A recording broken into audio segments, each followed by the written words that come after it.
Hi everyone, it's Clyde at Vibrant Soap, and this time I'm a little bit late on my video again because I've been traveling again. I love traveling and I love nature, and this time I went to Lake Tahoe, and I think I've got some ideas, some inspiration from that beautiful lake for a future soap. So stay tuned to that. I will eventually make that soap. But the soap that you're going to see today, I had to really think about. I was really intrigued by this fragrance from Nature's Garden. Let me read it to you because there's so many notes I can't remember it all. It's called Mystic Orange Moonstone Fragrance, and let me tell you what its notes are. Blood orange, white jasmine, golden honey, orange blossom, black currant, peach, grapefruit, bergamot, magnolia, orchid, freesia, muguet lily, whatever that is, cognac, light patchouli, white amber, myrrh, and white musk. And so I was really intrigued by that. How is that going to come out? There is a tinge of orange scent in there, but there's so much of this other stuff in there, it's almost undetectable what the other notes are. So it just came together, and I took the lead from the word orange to make sure that there's orange color in the soap. But I also took some inspiration from the word mystic, and I wanted it to look a little intriguing. So there's some blues in there, and there's some different kinds of swirls in there.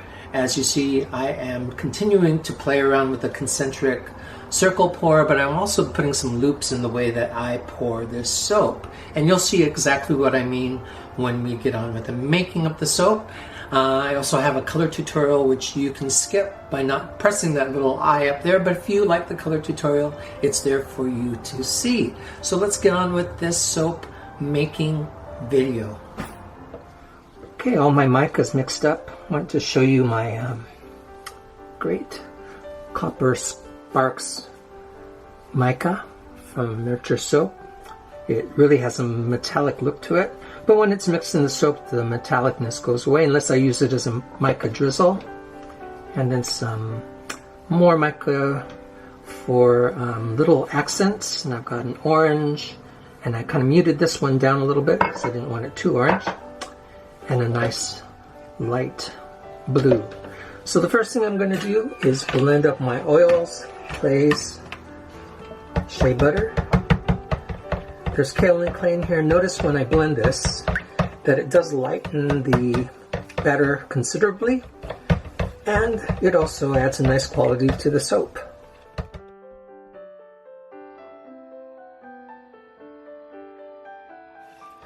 So that all gives the soap batter a nice head start and being more light in color instead of that orangey yellow soap color. Right now it's a light beige. So I'm going to add my lye solution, and I'm soaping at about 73 degrees. It's a little bit bigger batch because I'm playing around with this concentric swirl, concentric circle pour, but this time I want to cut it sideways, and I'll be demonstrating that when I cut it, to see what the design does if we cut it horizontally instead of all vertically. I'm actually going to cut part of it vertically and part of it horizontally so that we can compare the difference in the swirls. And this is Mystic Orange fragrance, and it doesn't discolor or accelerate. Should give me time to have a nice loose batter. Plus, it smells really wonderful.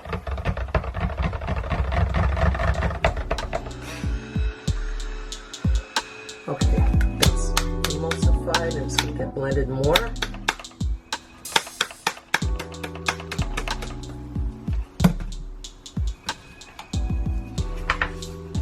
So I'm just going to be pouring a little bit for the accent colors. There's the Copper Sparks mica.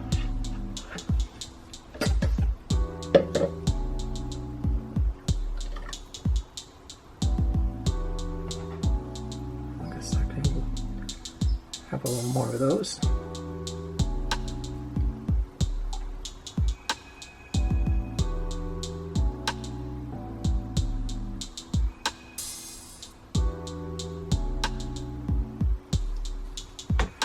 which just leaves me a little bit for the accent colors. About a half cup of both.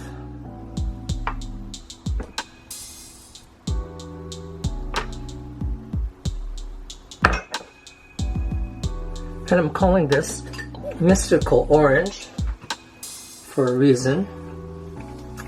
First of all, the fragrance has a touch of orange smell in it, but I also want the orange color to be sort of the little bit of an accent, just to be a bit mystical, just give a hint of that color. So I'm going to start off with the blue, and it's really behaving itself, as you can see.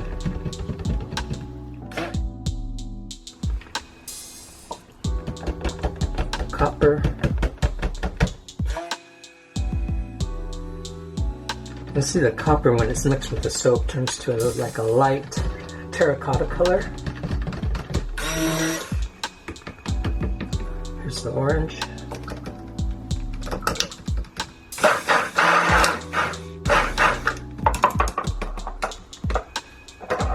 And the dark blue. Those cups are too small for me to even get the whole blender head in there. So I'm just going to whisk that, which is a good idea. I don't want it to speed up on me anyway. Okay.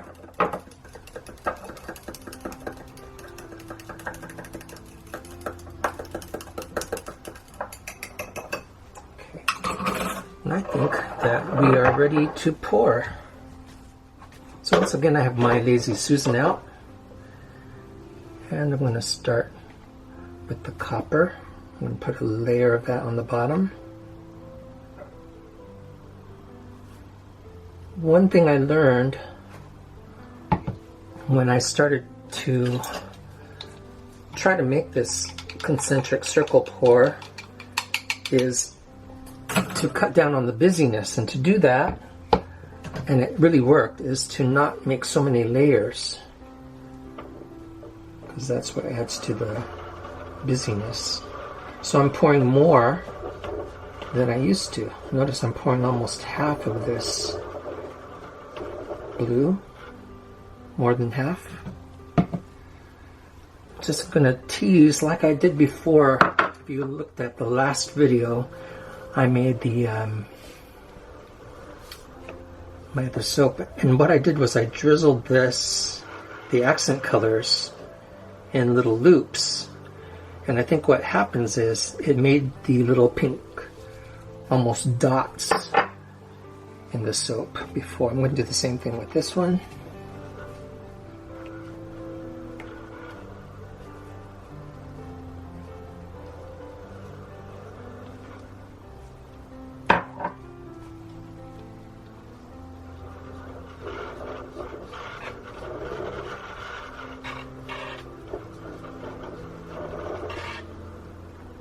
Look at that color. Light blue again. I'm going to pour all of it.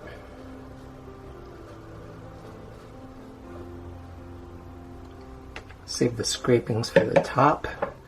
And then I'm going to do this little swirl again.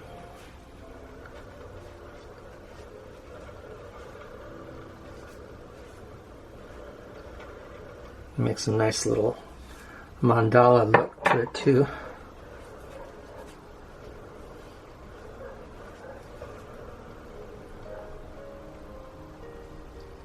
Okay, so now I'm ready to pour. The other thing that contributed to having a swirl that's less busy looking is to just pour in the middle of the mold. The more back and forth action that I do as if I pour like that, it's just going to compound all the little swirls. So I don't want that. Just do it right there. Look at that color.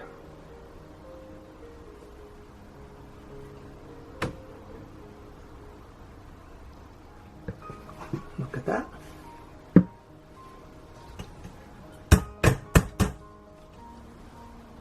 is really behaving itself.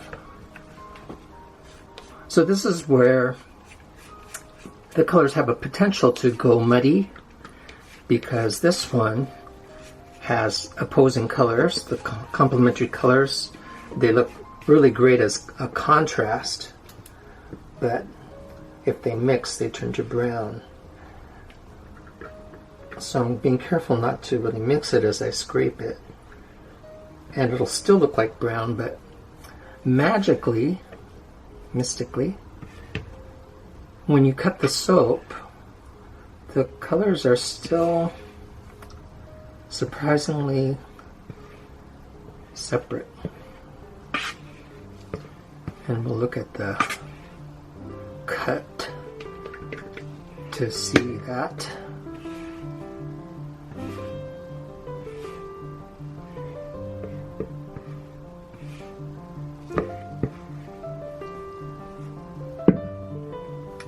So even if this soap did get a little brown when I poured it and scraped, that's the nice thing about saving some of your soap for the top, because it hides it.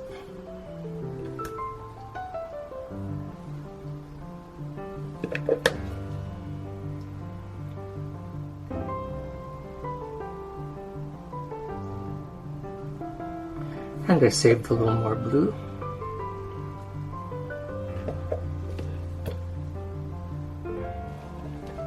So to make the really deep orange and the dark blue accent colors, to make them really pop, to make them really look like I intentionally meant them to be an accent, this blue is very light, and the copper mica, as you can see, is a really light, almost pastel, peachy look.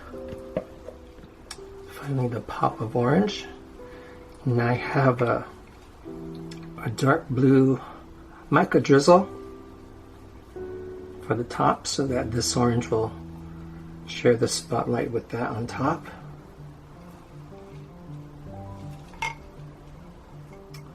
And let's see, let's get this ready to swirl. I think I like those diagonals.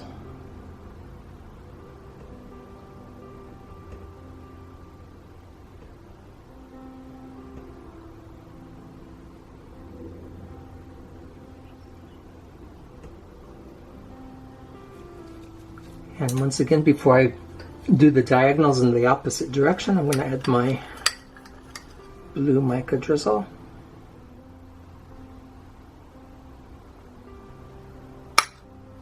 To me, mystical is sort of the unknown, a touch of the occult, a touch of magic. It's all that kind of stuff. And the unknowing.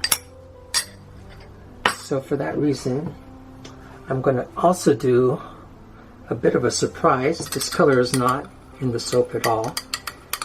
And just kind of showing and experimenting at the same time that a little touch of a color that has nothing to do with the soap colors that you already have can still work, and is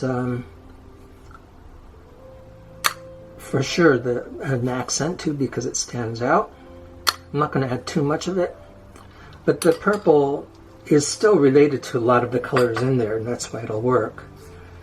Purple's made of the blue. Purple has red in it, and so does the orange. So as much as it seems completely foreign to this pour, it's still going to be compatible. So you can see once it's all streaked together, it stands out nicely. Makes it a lot more interesting, I think. Okay, so I'll clean this up a little bit and then bring you back for the cut. So what I think I'm going to do when I cut it is measure carefully, because these bars are going to be a cut sideways down the height of this mold, but I want to reserve some of it for cuts like this as well. So I've got to figure out how much of each I want, measure them so that when I cut the other bars that they're essentially the same dimensions. So I've got time to think about that. So we'll bring you back. And before I leave, I think this one, because of the name of it, could use a little glitter. Touch of magic.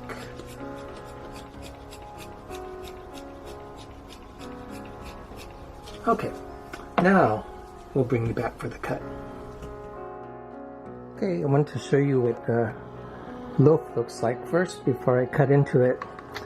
And I'm going to show you my two ways of cutting this. And I'm doing that for a reason. I have no idea how the bars will look with different types of cuts. So to help understand that, I made this template, and so this represents my loaf of soap, and this is the traditional way of cutting them vertically to make the bars, and they're taller bars, so these are inch wide, so it'll be a nice weight to them still. This section is this section and this section. This one is the optional one, so this is going to be cut just like the traditional cut, but that will give me a block. And once I get this block, I'm going to cut the bars horizontally. If they look really super, I'm going to do it with the second section. If it's nothing special, then I have the option of cutting all but this part into the traditional vertical cuts. So that's a plan. I did this for you, but I also did it for me so I could remember and have the measurements all set for me already.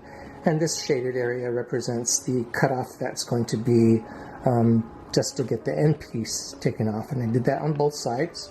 So that's about 1/4 of an inch. So when you're wondering what I'm up to as I do the cuts, this is what I'm looking at to try 2 different ways.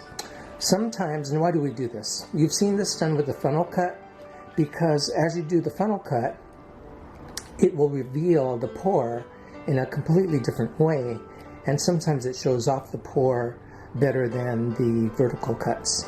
So because I've not done this concentric circle pore as a cut horizontally before, you'll never know until you try it. So first I'm going to do my bevel shavings off the corners. That way I don't have to do it for each individual bar. Those 2 corners are already taken care of.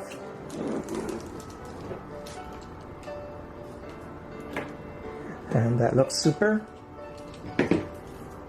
And now let's get ready for the actual cut. First thing I'm going to do, it's a lot of moving around here. First thing I'm going to do is use my soap cutter to take off that little edge on both sides. And this will give me an idea of what's inside this thing.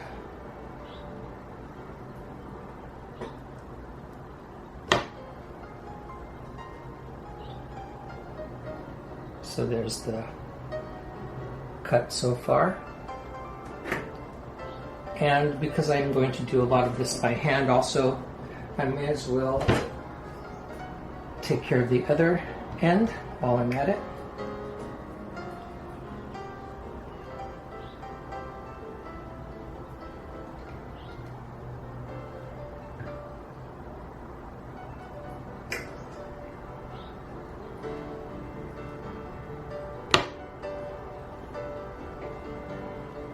And there's what that looks like.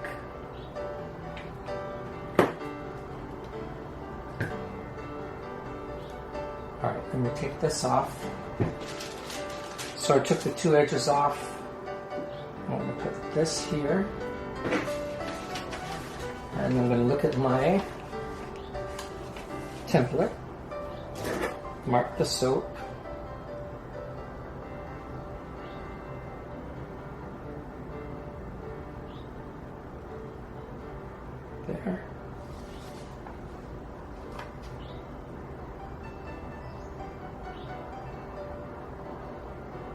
there. And my secret to, let me position the camera again. Cutting with a knife, and by the way, this is Pinky, who has its own fan club. The best way to cut these straight by hand, I feel, is to stand right up above it. So you can see that not only are you lining up the knife in this fashion, but you don't want to have the knife tilted, and you can't notice that unless you're standing right above it.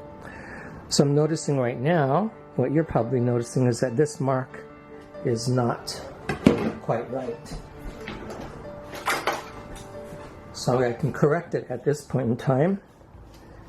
It looks like I went in about 3 1/4.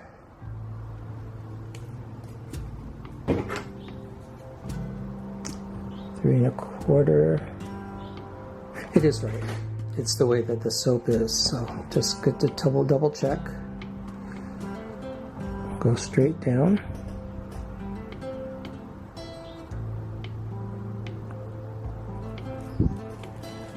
And that looks good. There's the inside. Look at that. So this is what the soap looks like with a typical cut vertically through the loaf. Okay, that little lightning bolt of blue. And the other thing you'll notice is that when I use Pinky, which is a ceramic knife, very smooth itself, I always get this really shiny cut to it. Alright, so now this is ready to cut like your typical vertical cut through the soap bar. So I got to bring back my cutter. So remember that if I was going to cut these in the usual traditional way, I would get the same cut as I usually do. And I don't want that. I want to cut it horizontally through these bars, and you should see a totally different design. And I want to cut these to 1 inch. I think I can rely on the markings on this. Let's see. Double check.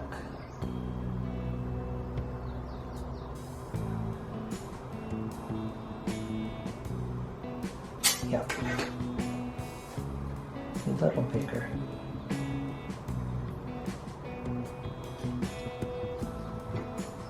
Okay, let's see what we get.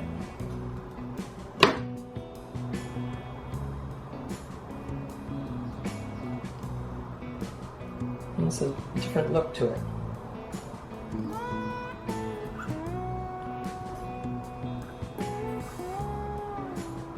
Different parts of the loaf will have a different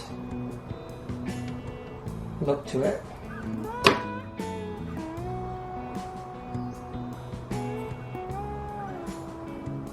It's hard to determine which side's up or down on this one, but that's quite different. And I can remember when I poured the colors, I did them in a little zigzag pattern as I did the concentric circle pour. So now I have to decide whether I want it to be cut horizontally or vertically, and I'm still not sure. I want to see what the traditional cut will give me first.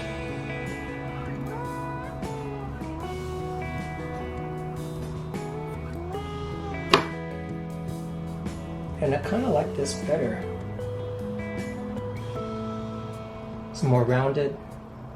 So it really depends on your taste for your own swirl, what you want to get. But I get two very different looks to it. This is the one that was a horizontal cut through the bar, and this is the traditional one. So the other thing I'm sacrificing is the top, and I think if I cut it in the traditional way, each bar will get this bright top to it. So I think I really I was curious about how it would look the other way, And so now I don't have that curiosity. I'm going to go back to the usual cut.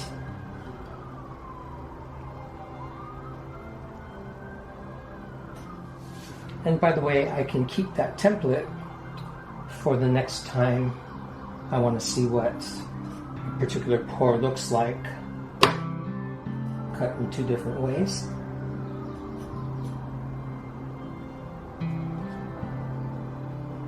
Like these thin lines.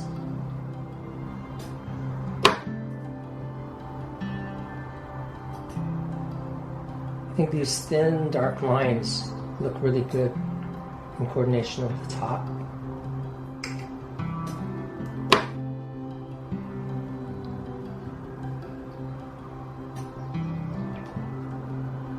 I like that one. There's all different ways you can cut this, even though it's the same loaf size. At this point in time, I can go horizontally again and get slightly smaller bars that would be that size. But it depends on your selling situation.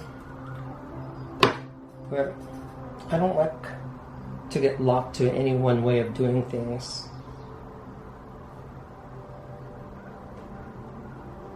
So you can experiment.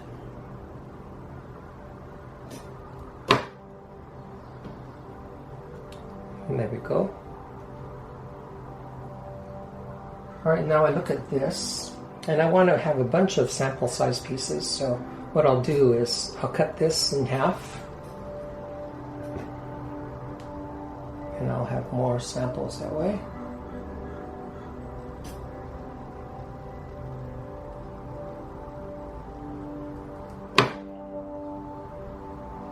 And there we go. So thanks for tuning in again, and thank you for subscribing. These are the two ways that they turned out here, and I'm still traveling quite a bit, but I'm making sure that I get this video edited as soon as possible so that I can stay on my Thursday upload schedule, and hopefully I can squeeze in another soap making video before next Thursday. So thanks for tuning in, and your comments are well appreciated, and so are your subscriptions. And we'll see you the next time. Bye, everybody.